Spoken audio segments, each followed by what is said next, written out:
ہم اکثر کہتے ہیں کہ اللہ کی ذات کن فیکن کی ذات ہے۔ اس کا مطلب یہ ہے کہ اللہ تعالیٰ کہتا ہے کن ہو جا اور فیکن ہو جاتا ہے۔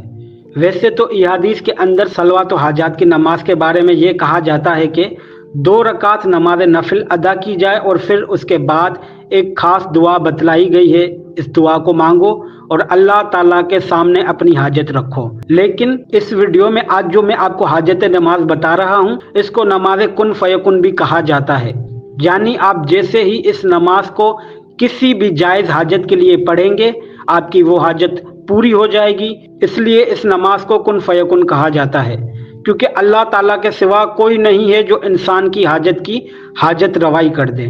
دنیا کے اندر جتنے بھی مذاہب ہیں ان سب میں کوئی آگ کو پوجتا ہے، کوئی پتھروں کو، لیکن کوئی بھی انسان جس بھی چیز کو پوچھ کر اپنی حاجت مانگتا ہے اس کی حاجت فقط میرا رب ہی پوری کرتا ہے۔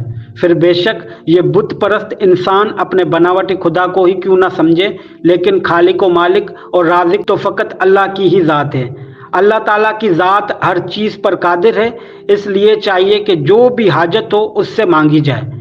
حدیث میں یہاں تک آیا ہے کہ اگر تمہارے جوتے کا تسمہ بھی ٹوٹے تو اللہ ہی سے مانگو، اور فرمایا کہ اللہ تعالیٰ سے مانگنے کا بہترین ذریعہ ہے نماز، تو نماز کے ذریعے اپنی حاجتوں پر اللہ تعالیٰ کی کن مانگو۔ آج کی اس ویڈیو میں آپ کو اللہ سے مانگنے کا ایک مجرب عمل یعنی کہ نماز کن فیکن کا بتایا جائے گا۔ آپ نے یہ اسلامی ماہ کی پہلی جمعرات یا جمعے کے دن سے عمل شروع کرنا ہے اور 7 روز تک اس عمل کو جاری رکھنا ہوگا۔ بعض اوقات لوگ مصروفیت کی وجہ سے لیٹ ہو جاتے ہیں تو پریشانی کی بات نہیں ہے، آپ اس نماز کو اسلامی ماہ کے دوسرے ہفتے کی جمعرات یا جمعے کے دن سے بھی شروع کر سکتے ہیں، مگر تیسرا ہفتہ نہیں ہونا چاہیے۔ آپ کی جو بھی نیک حاجت نیک تمنا ہے، آپ کسی اہم ترین کام میں کامیابی چاہتے ہیں، آپ کسی مشکل کسی بیماری سے نجات چاہتے ہیں، آپ شادی کے مسئلے پر پریشان ہیں یا آپ کاروباری رکاوٹ کا شکار ہیں، یعنی کہ آپ کی کسی بھی قسم کی حاجت ہو وہ اللہ پاک کے فضل و کرم سے ضرور پوری ہوگی۔ اب اس نماز کے طریقہ کار کا ذکر کریں تو اس نماز کی نیت کیسے کریں، اس نماز کی کل کتنی رکعت ہوں گی اور ہر رکعت میں کیا پڑھنا ہے، اس نماز کے بعد کیا پڑھنا ہے۔ شب جمعہ یا جمعے کے دن آنے والی رات کو عمل سے پہلے غسل کریں اور پاک صاف کپڑوں کا جوڑا پہنیں۔ یہ عمل آپ نے عشاء کی نماز کے بعد کرنا ہے۔ آپ نے 4 رکعت نماز نوافل صلوات و حاجات پڑھنے کی نیت کرنی ہے۔ پہلی رکعت میں سورہ فاتحہ کے بعد سورہ مومن کی آیت نمبر 44 100 مرتبہ پڑھنی ہے۔